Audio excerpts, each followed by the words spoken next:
Here's a cool little portable stove you can make with things you probably already have sitting around your house. First, you'll need a couple of cans of soda. Make sure there's no bumps or dents in the bottom. You'll also need some fine sandpaper, a utility knife blade, a thumbtack, a coat hanger, some fiberglass, and a bottle of heat.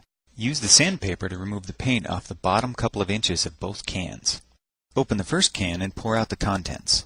Using a book to hold the utility blade, carefully cut off the bottom inch of the first can, and then use the sandpaper to smooth out the sharp edge.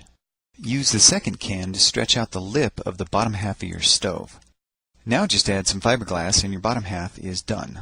Make the top of your stove the exact same way. Before assembling the two pieces, you'll need to use the thumbtack to create a fill hole in the top half. Now comes the tricky part. Carefully place the top half inside the bottom as level as possible so the edges don't catch. Use a shim from the leftover piece of can if you're having problems getting it to fit.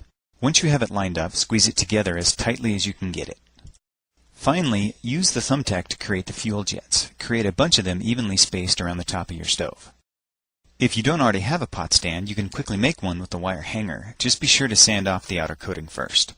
Now it's time to test it out. Slowly pour the heat into the stove, giving it time to drain through the fill hole. It doesn't take very much. A few tablespoons is enough to boil a pot of water. This type of can stove must be preheated for a second before the vapor pressure will sustain the jets. Once it's lit, put the pot stand over it, and then you're ready to cook.